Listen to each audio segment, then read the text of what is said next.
Welcome to Gomez world. இன்றைக்கி என்ன ரெசிபினா உண்ணியப்பம்.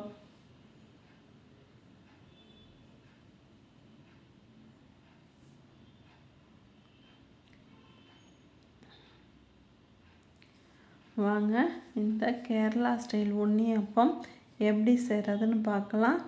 ஒரு டம்ளர் பச்சரிசி ஊற வச்சு எடுத்திருக்கேன். 4 பழுத்த வாழைப்பழம், 4 தேங்காய் சில் கட் பண்ணி வச்சுருக்கேன்.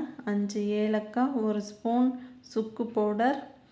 இதுக்கு தேவையான வெல்லம் 1/4 கிலோ எடுத்திருக்கேன். இப்போது இதை முதல்ல மிக்ஸி ஜாரில் இந்த அரிசியை போட்டு நம்ம நல்லா மையாக அரைக்கலாம்.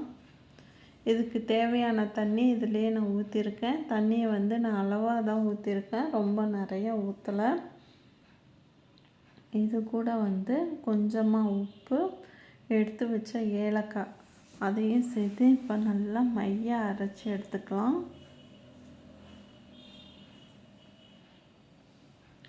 ஸ்கூல் விட்டு வர பசங்களுக்கு நம்ம இந்த ரெசிபி செஞ்சு கொடுத்தா பசங்க விரும்பி சாப்பிடுவாங்க. இந்த மாவை மட்டும் நம்ம அரைச்சி எடுத்து வச்சுட்டான்னு வச்சுக்கோங்க, வந்தவொடனே ஸ்கூல் விட்டு வந்தவொடனே இதை நம்ம செஞ்சு கொடுக்கலாம். இப்போ பாருங்கள், இந்த மாவை நல்லா நைஸாக அரைச்சி எடுத்துட்டேன். இது கூட நம்ம வாழைப்பழத்தை சேர்த்தியும் வெல்லத்தையும் சேர்த்து நம்ம அதையும் நல்லா மையாக அரைச்சி எடுத்துக்கலாம்.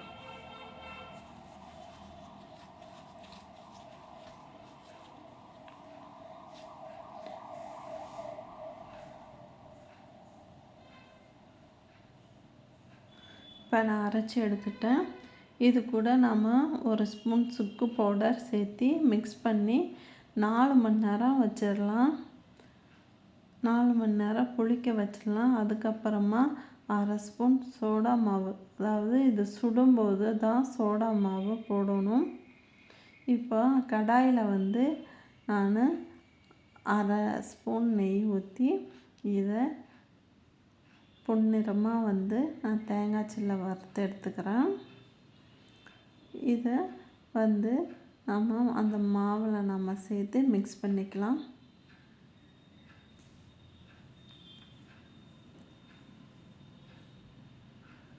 மிக்ஸ் பண்ணிவிட்டு நம்ம கடாய் வச்சு, அதாவது பணியாரக்கல் வச்சு நம்ம ஊற்ற ஆரம்பிச்சிடலாம். நிறைய பேர் என் வீடியோஸ் பார்க்குறீங்க, சப்ஸ்கிரைப் பண்ணிவிட்டு பெல் பட்டன் அமைக்கிட்டு பாருங்கள். அப்போ தான் நான் போடுற வீடியோ உங்களுக்கு உடனுக்குடனே வந்து சேரும்.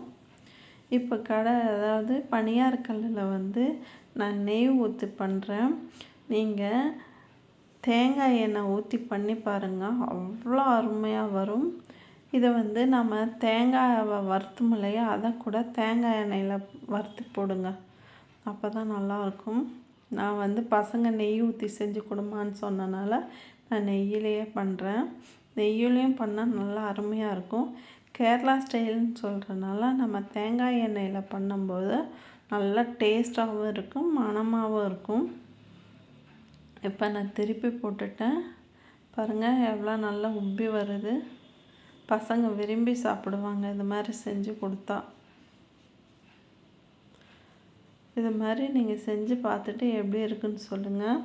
இது மாதிரி வீடியோஸ்க்கு என் சேனலை லைக் பண்ணுங்கள், ஷேர் பண்ணுங்கள், கமெண்ட் பண்ணுங்கள், சப்ஸ்கிரைப் பண்ணுங்கள். தேங்க்யூ ஃபார் வாட்சிங்.